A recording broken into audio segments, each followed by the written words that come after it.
Welcome to Never Again is Now, a podcast about antisemitism. I am Evelyn Marcus. And I am Phyllis Zimbler Miller. With the exception of World War II, Jews have felt relatively welcome and safe in the Netherlands throughout the centuries. But that feeling is changing. Today we have the privilege to speak with the person who represented and spoke for the Jewish community for decades on matters related to Israel and other Jewish interests. Ronny Nathaniel is the former director of the Center for Information and Documentation Israel in the Netherlands and the former chairman of the umbrella organization of Jewish organizations in the Netherlands, CJO, Centraal Joods Overleg. He's a board member of CEJI, CEJI, a Jewish contribution to an inclusive Europe. Ronny, it's wonderful to see you again and to have you on our show. Welcome, and thank you so much for coming on. Thank you for asking me. So happy to be there. Originally, the questions we were going to ask you were mainly about the Netherlands. But now that we have you on your show at this pivotal moment, we want to ask you about Syria. What do you think how the recent overflow of Assad in Syria will mean for Israel and other countries in the Middle East? Yeah, well, it went, of course, very quickly, the revolution, but it was also something already planned, and Israel contributed in this. It contributed by attacking the Hamas and diminishing, of course, the force of Hamas. There's also almost nothing left of the organization. And for first and foremost, Hezbollah, which is actually founded by Iran. But it also played an important role in Syria during the civil war. And by diminishing the force of Hezbollah, and also by attacking Iran and some very specific targets in Iran, Syria was isolated and without help. And we all know that Russia has its own problems in Ukraine. So there was no one to protect the regime of Assad in Syria. Now, I am very happy that he was kicked out and that there was this revolution. The regime of the Assads, it ruled for more than 50 years in Syria. It's brutal. It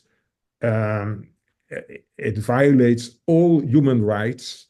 There have been almost 500,000 people killed in in Syria during the rule of the Assads. More than 4 million people have been displaced. So we can only be happy that he fled and that he went to Moscow, where he probably belongs. But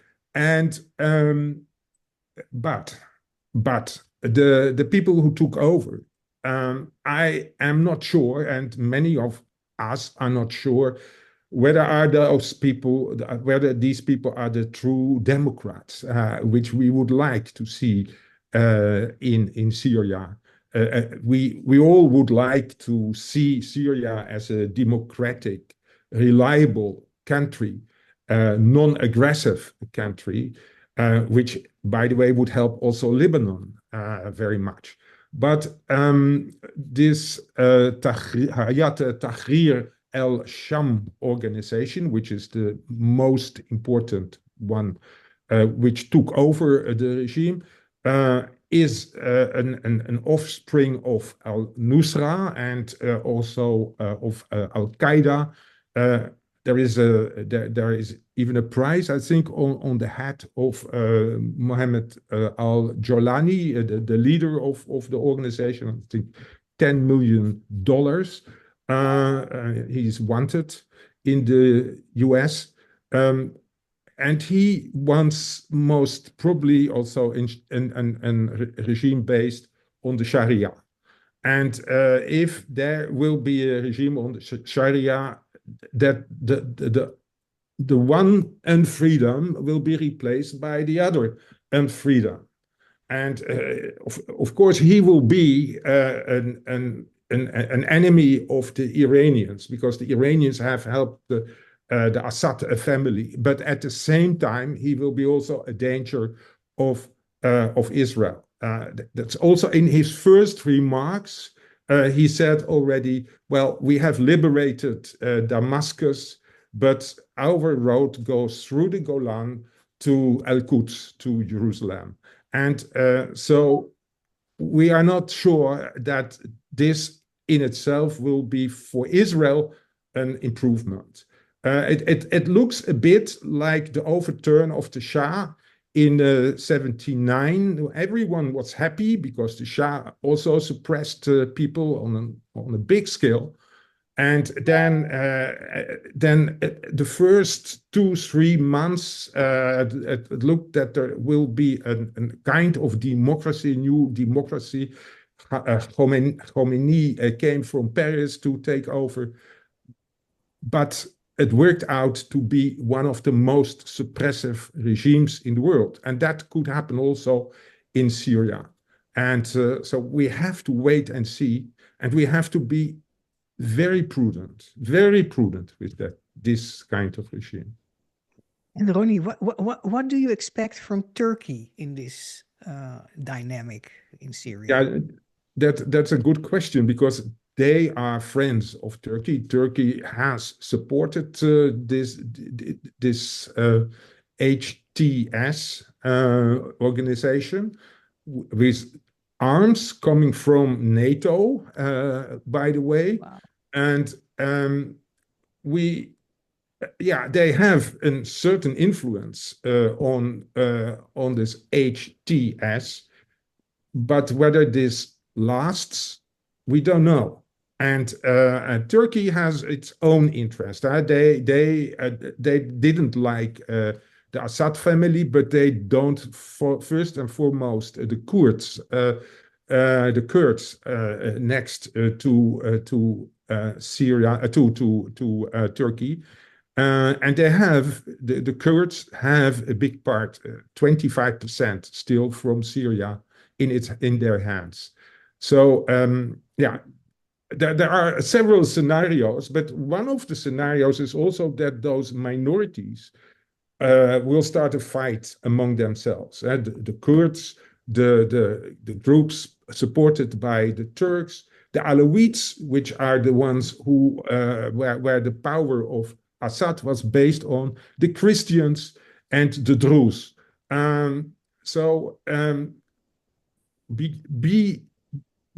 Be quiet and let's look how it develops. That's my advice. And one more sentence about it.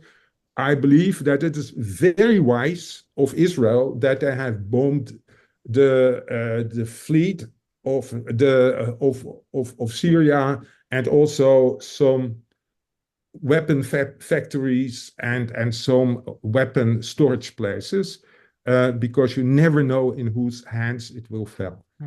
Yeah. In this time of that may become very chaotic. Yeah. Thank you. So let's move to our topic, to the Netherlands, where you and I are from. The International Criminal Court issued an arrest warrant against the Israeli Prime Minister Netanyahu and former Minister of Defense Gallant and a leader of Hamas 3 weeks ago. Yeah. The Dutch foreign minister was about the first to confirm that the Netherlands would arrest them, including the Israelis, if they would set foot on Dutch soil, whereas France, Italy, and Germany are non-committal. Why is the Dutch government more eager than these other countries to arrest Netanyahu and Gallant? And isn't it strange, given that the leader of the biggest party in the coalition in Holland, Geert Wilders, calls Netanyahu his friend? Mhm. Yeah, many questions. The first is the easiest. That the foreign minister said that the Dutch will obey to the warrant and will arrest Netanyahu if he would come to the Netherlands, is because of the fact that the International Criminal Court is based in the Netherlands. If you have the basis of such a court, you can't say that you neglect their how do you say in this case their warrants and but then he was a bit quick, the Dutch Minister of Foreign Affairs. He could have thought a bit more about what he said.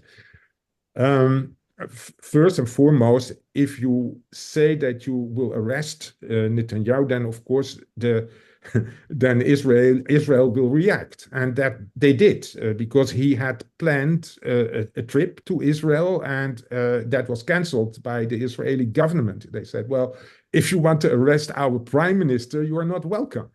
And if you are not welcome, you don't play a role, actually. So everyone in Europe, I think, but also in the US, everyone wants to play a role as a kind of mediator between Israel and the Palestinians, or Israel and Hamas, or what happens in Gaza.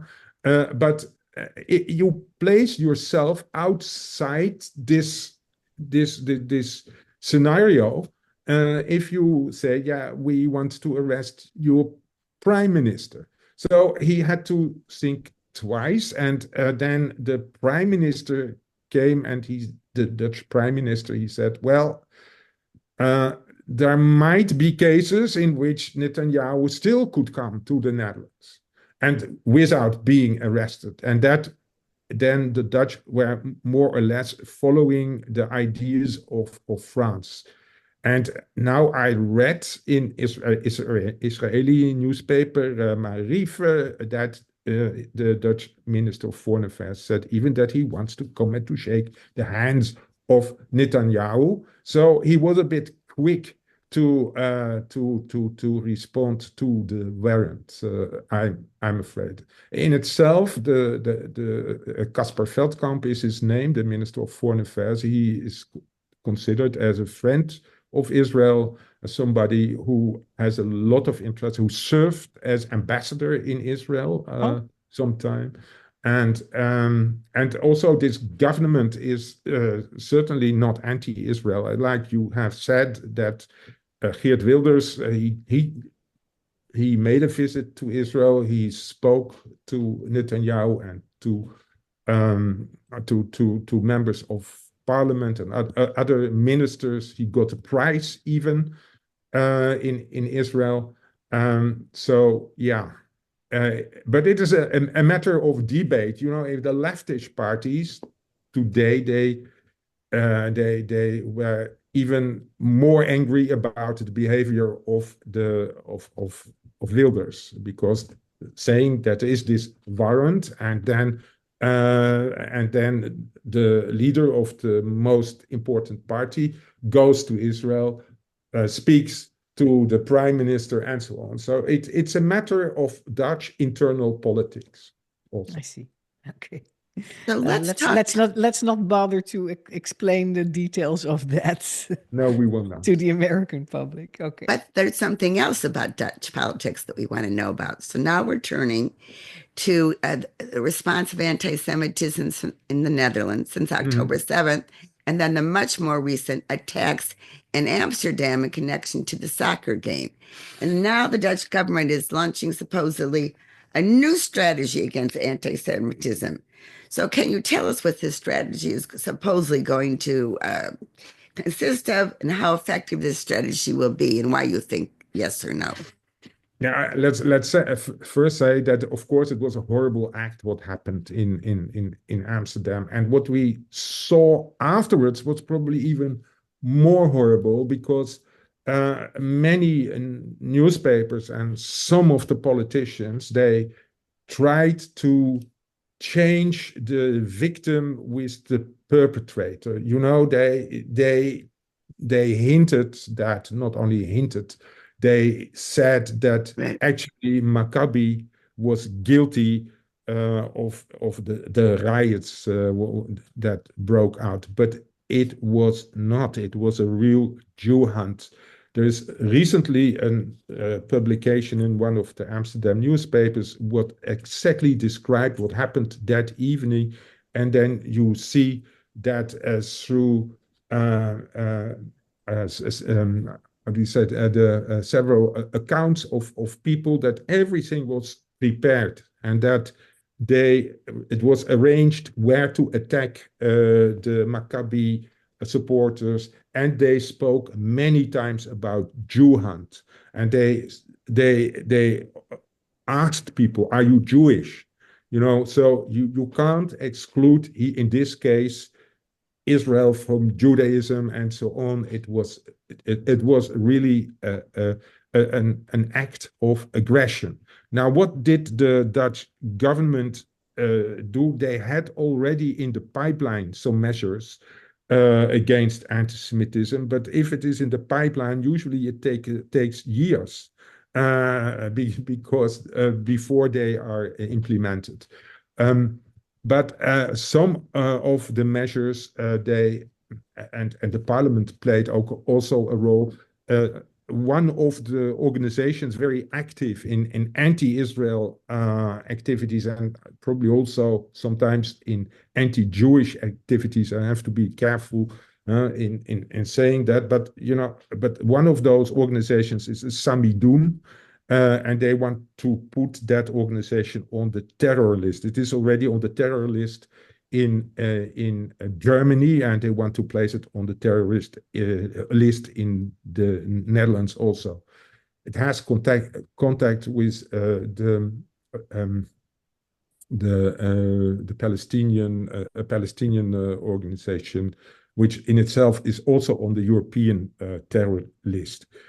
Then many of those people who demonstrate against Israel, so not so much during this Jew hunt, but before that, they have head coverage, and they want to see how they can forbid head coverage in the streets. I mean, And the that, government wants to see. yeah, the government, yeah.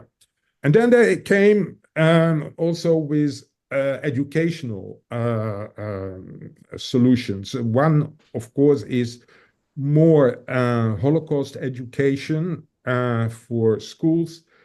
I have my doubts about that. I can go into that, but maybe you don't want that. So let's park it for a moment.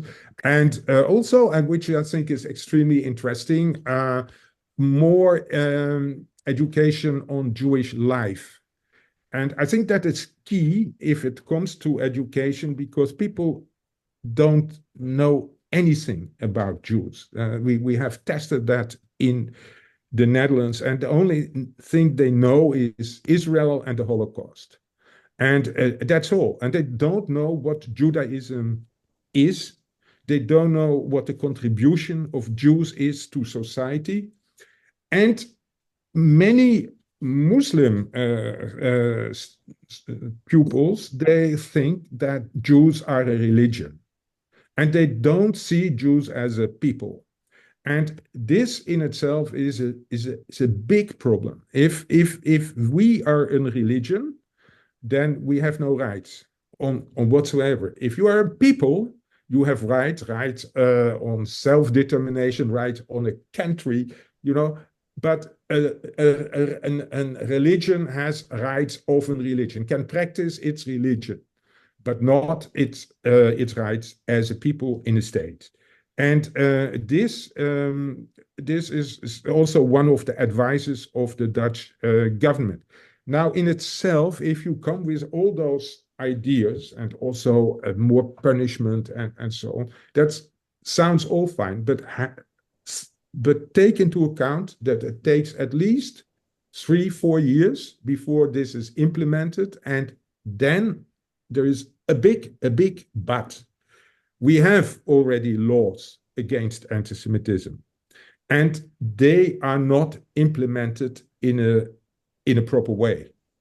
There are always excuses not to persecute anti-Semites. So my suggestion should have been, please implement what you have, and try to get the perpetrators as much as possible and punish them. And that is an example for the whole society. Now they have rounded up about seven, I think, seven people who were perpetrators, and there were there were cases yesterday and Lawsuits, yeah. lawsuits. Trials. Thank Yep. you. Yeah, and the prosecutor has demanded 2 years at maximum for one of the persons, but there's also one who was behind the computer, and he was giving exactly the locations where the Israelis were, in which hotels and so on, and he the demand is only 1 month, and so here again you have a problem. If you have laws, we don't need more laws. I saw an article yesterday about this, and I was shocked that in that same ruling of the 2 years, it said that it wasn't anti-Semitism because the attacks were about Gaza. And therefore, this apparently, I think this was a quote from the judge. It wasn't anti-Semitism. And I was So yeah, very shocked. I sent it to Evelyn right away.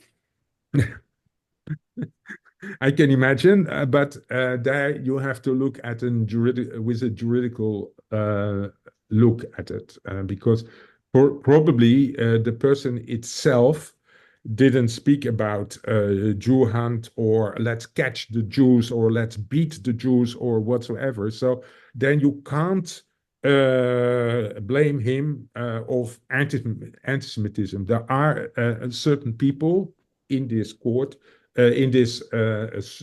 lawsuit, which have been where the accusation is anti-Semitism, and others not. Now there is another remark to be made. They don't charge them with terrorism, Right. It was in the and same article. there you can really put a big question mark, because it was organized and it was with the purpose to frighten people. And that is an element in terrorism, to frighten a group of people. So maybe in a higher for a higher judge it will come back, but I I don't like it, and it looks as always that there is a tendency to play those things down and to say, well, let's drink tea together, let's have a dialogue between Jews and Muslims, and maybe it will heal. Well, can it can't heal if you don't show as a government which is acceptable and which is not acceptable. Yes. So you miss. So the approach seems to, if you look at the carrot and the stick, it's mostly the carrot that is the old policy and probably also the new policy. But you would like to see more of the stick. Is that correct? Absolutely, I would like to see the stick, and the carrot is fine, but I also say always it's not a specific task for us Jews to be always in dialogue. Why should we be a dialogue? We don't do anything wrong.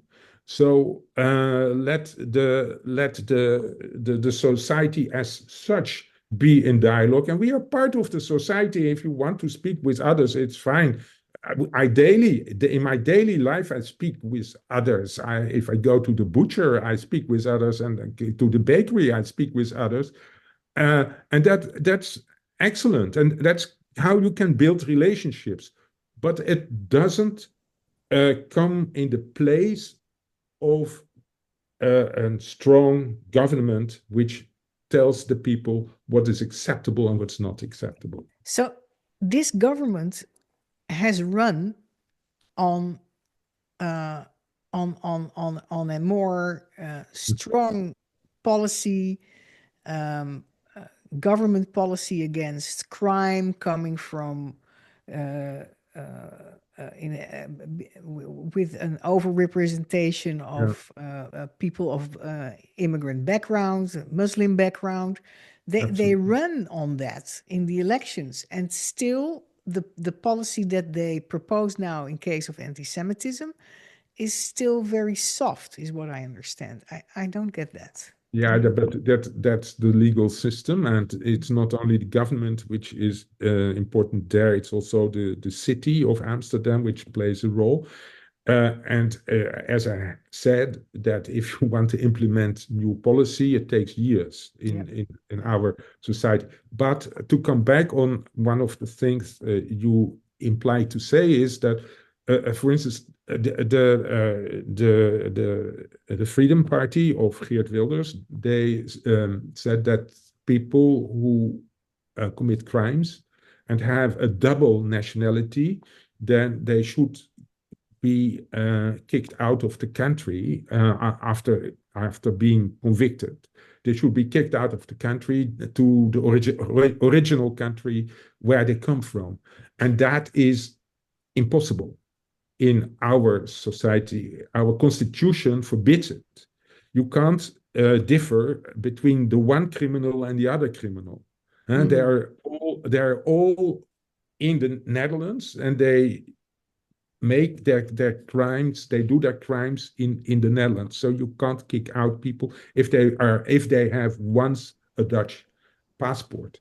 And so you can, in elections, you can promise it, but this you can't carry out. Let's see. Okay, Ronnie, I remember growing up in Holland, everybody was pro-Israel and was hardly any anti-Semitism. But after the Six-Day War, Israel started to become unpopular in Dutch public opinion. And the longer the Israeli occupation of the Palestinians lasted, the bigger the aversion against Israel became, up to a point where not only Israel, but Jews in general are hated. Why is this happening in Holland and only against Israel and Jews and not against other occupying countries like Turkey, Russia, or China? Hmm. Um, well, I am not so sure about the unpopularity of Israel as you described it. There are still quite a substantial group of Dutchmen who support Israel. And also in opinion polls, it never ever happened that, for instance, Palestinians were more popular than Israelis. It never. So, but there is criticism on Israel. Some is also correct, I would say. I mean, certain elements of Israeli policy is probably unbearable for uh, many politicians, and sometimes also for me. I mean, some of the statements of people like Ministers Motrich and Ben Gvir and those people, they are country to what you expect from a democracy. Um, but uh, but that's a sideline. Generally speaking, you're right that the popularity of Israel went down, but it is not as bad as you say. Um, but it of course affects anti-Semitism, but also not. Anti-Semitism is always there. It sometimes sleeps, sometimes it wakes up, and it wakes up if it sees a chance to justify itself. Now, in the situation in the Middle East, the Palestinians are depicted as the the underlying level, the The victim, underdog. The under. thank you, Yeah. thank you. I was looking for the word, but the victims of the situation. People don't see that they had bad leadership, that they rejected every offer for peace and so on, but they see them as the victims. And for anti-Semites, it's a wonderful occasion to blame the Jews. And especially in the Netherlands, where, and now I come back on education on the Holocaust also, where people are very much aware about the fact that in Western Europe, the Netherlands was the country where most Jews were killed during the Second World War. And many people have guilt feelings, still guilt feelings about what happened.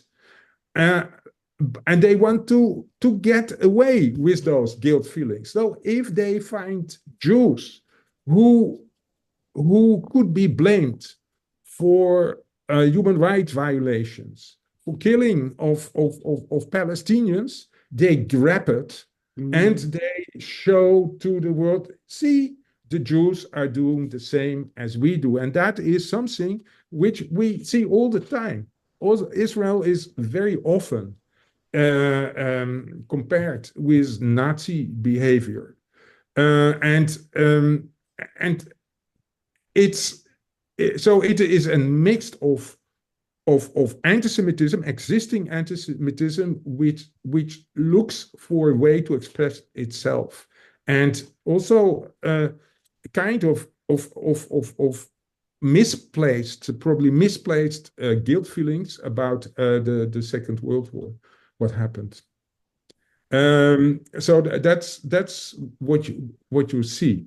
Now, secondly, what you see, of course, is that we have welcomed about 1 million migrants, and many of them are Muslims. And in many of those Muslim countries, is anti-Semitism very visible. I mean, I looked it up that 10 years ago there was an ADL survey about anti-Semitism in the Arab countries, and for instance, in the West Bank, 93% of the Palestinian population had anti-Semitic feelings. In Morocco, 80%, and in Turkey, 69%. Well, those migrants are coming from those countries and those areas.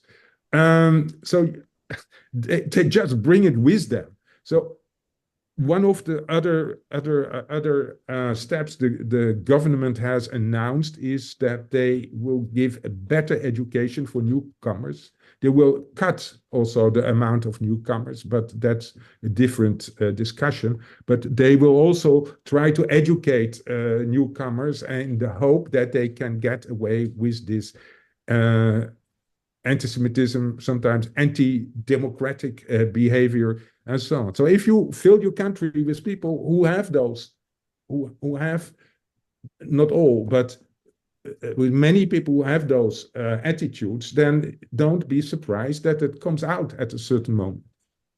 Right.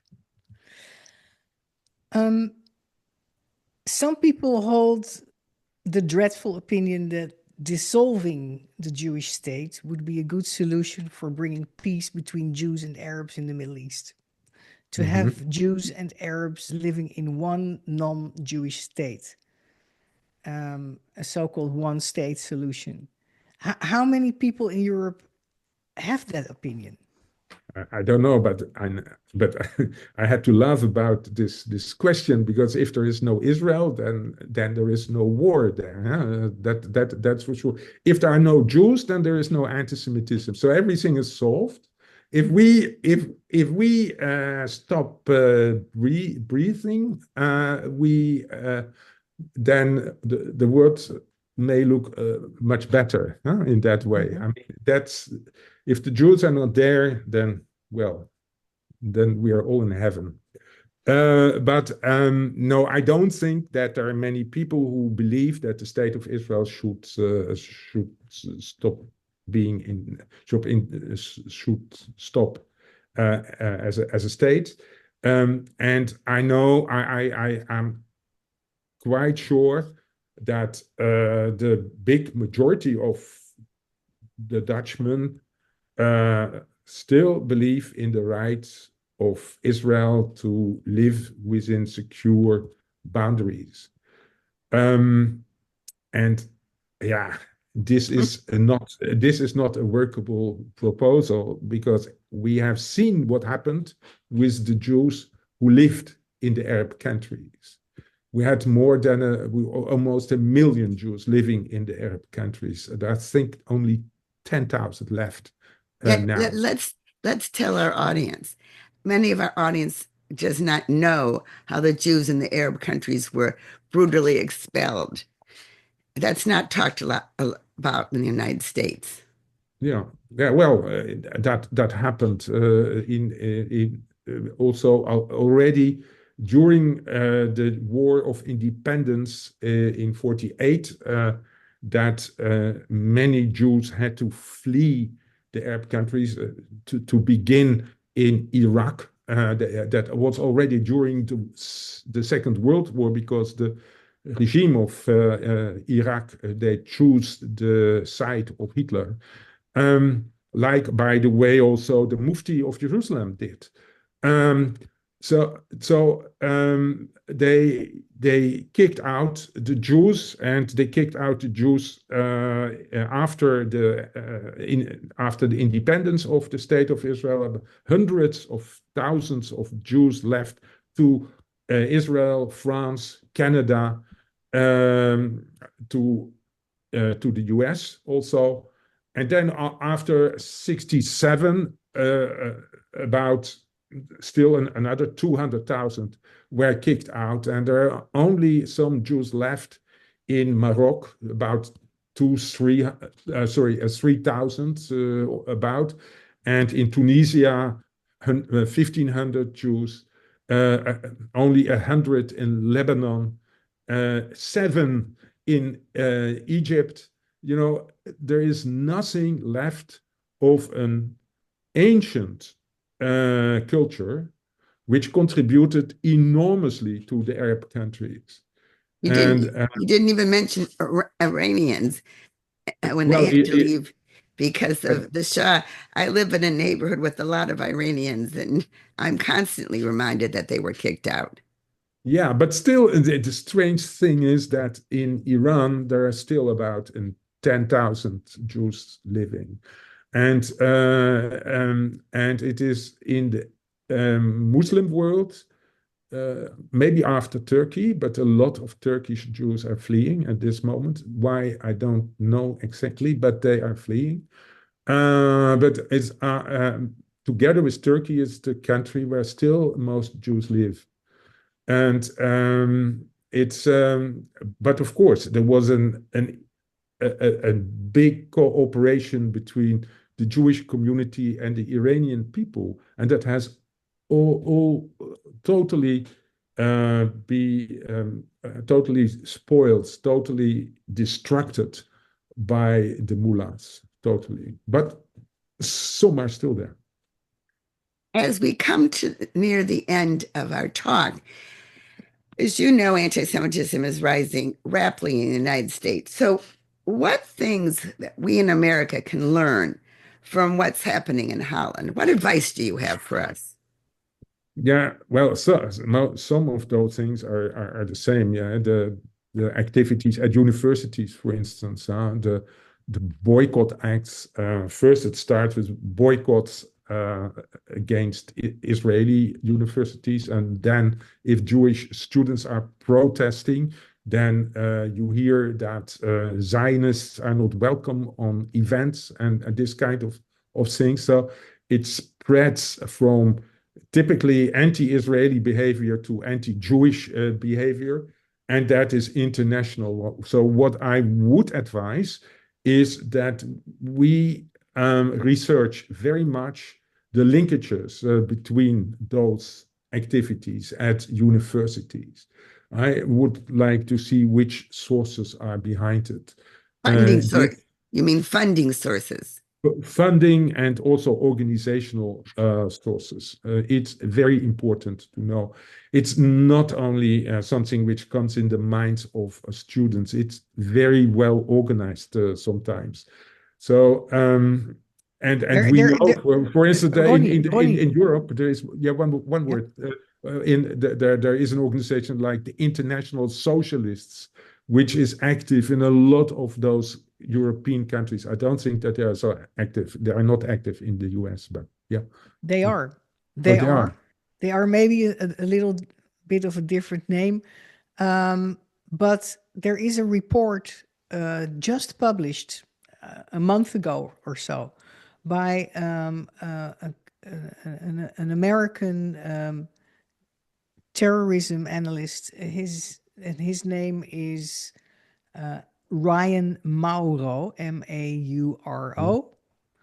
I can send you the report, but everybody can find it also probably online, in which he went through all these organizations that are activists on campus, and indeed they organize it, and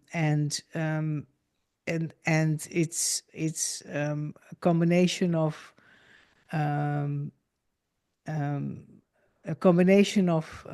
Hamas-linked groups and far-left Marxist-Leninist groups, and often the people like the International Socialists are at the core of the organization, and they organize these campus protests. So yes, it's well, I can guess some of the backgrounds of it, but I don't want to do it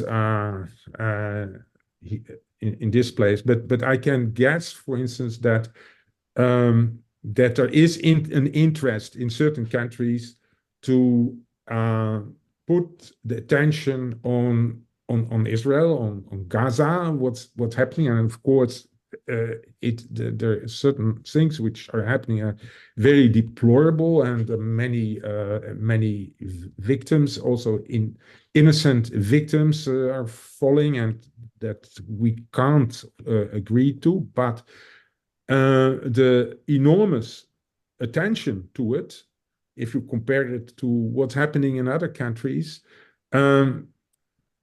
some of the countries in the world, they profit from it, and I wonder if there is an organized structure, and there is a linkage, like you said, but who is behind the linkage is probably something which is more for the intelligence services to find out. Do you have any hypothesis?